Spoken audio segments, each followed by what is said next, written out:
Fala turma, tudo bom? Mais um dia aqui no canal e hoje eu vim falar com o síndico. Síndico, pensa comigo. Você é um síndico, o morador chega e fala: eu quero instalar um carregador de veículo elétrico. A maioria dos síndicos hoje tem duas opções: ou fala que não pode, sem saber se pode ou fala que pode, sem saber o que isso realmente vai implicar aí no seu prédio, no seu condomínio. Cara, os dois caminhos têm risco. A própria Lei 18.403, que foi sancionada nesse ano de 2026, tornou isso ainda mais sério. Porque agora o morador tem direito garantido por lei. Não é pedido, é direito mesmo. Então a pergunta certa não é mais: posso negar?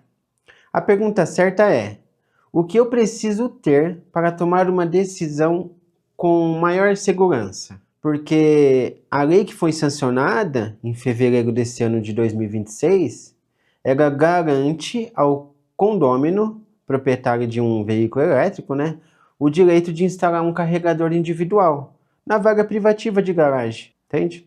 Mas esse mais é muito importante. Ela coloca condições. A instalação precisa ser compatível com a carga elétrica da unidade e do condômino, né?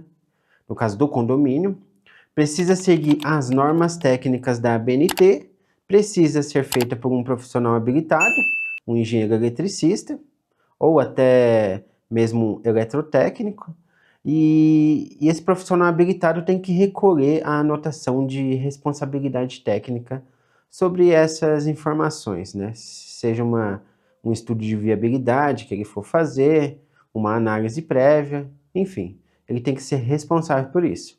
Faz sentido, né? O morador tem todo o direito, mas o direito tem critérios. E é por isso que eu vou vir esse mês de maio todinho para falar sobre os direitos e deveres de cada um. E quem valida esses critérios é o engenheiro, de fato, não o síndico. Mas o síndico é quem recebe o pedido, né? O síndico, ele precisa saber o que ele tem que exigir. Então, assim, olha só o que acontece na prática. O morador pede a instalação, o síndico autoriza, o engenheiro faz um laudo simples e a instalação é feita. Isso você vai ver onde que vai parar. 3 meses depois, outro morador pede. E mais outro, e mais um, e assim vai. O prédio começa a ter problemas de carga, disjuntor caindo, a demanda ultrapassando o limite. Quem responde? O síndico, civil criminalmente. E se houver incidente, aí é pior, né, para todo mundo. Porque além do síndico, o engenheiro também que assinou um laudo simples, ele também é responsabilizado. Porque o correto é fazer uma medição no condomínio. E isso está até na instrução técnica 41 do Corpo de Bombeiros, que colocou um item lá, né, que é o SAVE, que é o sistema de alimentação de veículos elétricos. Então teve um campo na própria instrução técnica do Corpo de Bombeiros que foi acrescido, que foi inserido neste ano de 2026, falando justamente disso. Mas é isso aí. Aí vem a pergunta que vai mudar a sua perspectiva. O que você autoriza é seguro? Ou era seguro? Você tem dados para provar isso? Se a resposta for não, você está exposto, entende? E a maioria dos síndicos está exposto hoje, sem saber. Por isso que é muito interessante e agora acabou sendo uma exigência, né, da Instrução Técnica 41 do Corpo de Bombeiros, para você poder, de fato, fazer a renovação ali do seu AVCB, você precisa demonstrar um estudo de curva de carga do seu prédio, entendeu? Então o bombeiro passou a exigir isso em março desse ano de 2026. O Corpo de Bombeiros de São Paulo, então ele atualizou a Instrução Técnica 41, que é a norma que regulamenta a inspeção elétrica das edificações, né, no quesito de instalações elétricas. É o documento base para você renovar o ABCB. Inclusive tem até um anexo, que antigamente era K, hoje, se eu não me engano, é anexo A, né? E essa Instrução 41, ela foi atualizada e passou a exigir realmente esse levantamento de curva de carga, né? Com a emissão da RT. Você não vai conseguir fazer a renovação do seu AVCB se você não tiver esse estudo de demanda, estudo de carga, estudo de curva de carga, estudo de viabilidade elétrica, tem vários nomes, né? Porque tem um anexo, né? O anexo K, que hoje ele pode ser o A. O que acontece? É o checklist que o profissional habilitado, no caso o engenheiro ou um eletrotécnico, ele vai fazer ali a sua análise preliminar de acordo com as normas e as instruções do Corpo de Bombeiro, né? Para poder falar se aquele empreendimento está apto ou não para poder seguir com a VCB. E se não tiver esse estudo de cargas, é um item a ser reprovado, né? Agora, o engenheiro precisa documentar tudo isso. Qual é a curva de carga da instalação existente? Se vai precisar trocar, por exemplo, o transformador, se vai precisar ampliar a fiação, os quadros, né? Quantos pontos de recarga o prédio comporta. Tudo isso ainda com a emissão da RT, que é a anotação de responsabilidade técnica, né? Mas enfim, na prática, isso significa que o laudo simples que o mercado entrega não atende mais à norma. E o síndico que receber um laudo simples desse, ele corre o risco de não renovar o ABCB. Como a documentação incompleta, ele está assumindo o risco que não precisa assumir, entende? E é exatamente isso que o nosso método de análise de demanda, uma análise completa, resolve. A gente não te entrega um laudo que diz pode ou não pode. A gente te dá um mapa do que o seu prédio aguenta, né, de carga, com vários cenários reais e os valores exatos. Daqui a pouco eu te conto mais sobre isso. Vamos seguir adiante. Antes de ir para a virada, né? Deixa eu te mostrar uma coisa que pouca gente sabe. Existem 4 modos de recarga de veículo elétrico. O modo 1 é aquela tomadinha comum, né? Que antigamente, não tão antigo, né? Mas o morador tinha uma tomada dessas que nós usamos em casa e plugava ali em qualquer tomada que tivesse na área comum. E, né? Essa seria a tomadinha comum. Aí temos o modo 2, que é com cabo de proteção portátil.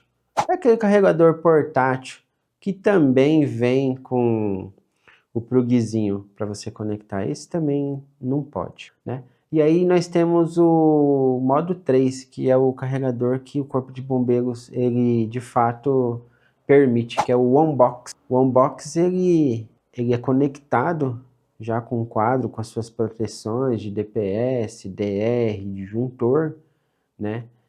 E aí utiliza-se o OneBox ali do fabricante do veículo, né? Já vem com o veículo, então ele é muito mais seguro. E o modo 4 seria o carregador rápido em DC, que é mais utilizado em shopping center, em rodovias, aquela estação um pouco maior, né? Mas é isso, cara. Os modos 1 e 2 são proibidos em áreas internas de edificações aqui em São Paulo, entendeu? Eles são proibidos. Isso significa que ligar carregador em tomada comum na garagem já é irregular pela norma. Se o seu condomínio tem isso acontecendo hoje, tem um risco real de segurança. E o Corpo de Bombeiros pode verificar isso na vistoria do AVCB.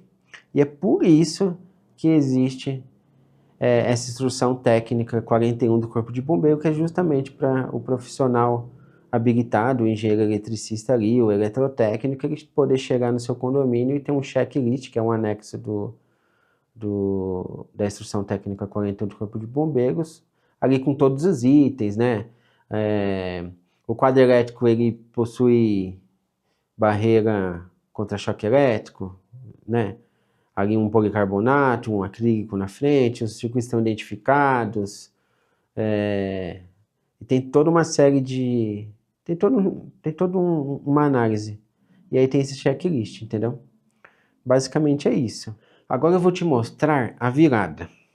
A maioria dos síndicos mostra na assembleia, ou melhor, entra na assembleia com um problema. O morador quer instalar carregador e o síndico não sabe o que dizer. Sem dados, sem números, sem argumento técnico, o síndico que tem o estudo completo de demanda entra na Assembleia de um jeito completamente diferente. Ele não apresenta um problema, ele apresenta um mapa, o cenário A, o que é possível instalar hoje, sem obra, um cenário B, o que se libera com um upgrade específico, um cenário C, como todo mundo pode instalar com gestão de carga, um cenário D, como o prédio se comporta em 5 anos, com custo de cada caminho, com risco de não fazer nada, com a recomendação técnica fundamentada. Isso é o que o síndico precisa de fato, não um laudo simples, um mapa de decisão. Bom, no final das contas, cara, você se saiu com você. O que mudou com a lei não foi só a obrigação. O que mudou foi o nível de responsabilidade do síndico. Antes era uma zona cinza, né? Digamos assim. Hoje tem a lei, tem norma, tem fiscalização, não que antes não tivesse. E o síndico que se protege é o síndico que tem os dados na mão ali de fato, né? E se você é síndico, conselheiro ou administra condomínios em São Paulo, ou até em outro estado, e você quer saber exatamente o que o seu prédio aguenta ali de carga, quantos carregadores, quantos ar-condicionados, o que precisa ser feito, né? A gente faz esse estudo com tecnologia própria e entrega cenários reais, não achismo, não medição. Ah, coloquei um analisador de energia, o seu prédio pode instalar, sei lá, tem uma capacidade X, e você está próximo dessa capacidade, é isso. Você se ferra aí. Não, né? A gente tem que trazer uma solução agregada, entendeu? Então é isso, turma. No link, eu estou deixando o link aqui na descrição desse vídeo, onde você fala com um dos nossos especialistas, e lá você pode pedir um estudo de viabilidade para você poder ver como é que é isso. Nós também enviamos um framework para você poder entender melhor, né? O próximo vídeo que nós vamos fazer o que o Corpo de Bombeiros passou a exigir na documentação, tá? E por que o laudo simples não cobre mais, de fato, isso. E se esse vídeo te ajudou, deixa um like aqui embaixo, compartilha com outro síndico que precisa também saber dessas informações. E é isso aí, turma. Nos vemos nos próximos vídeos. Valeu!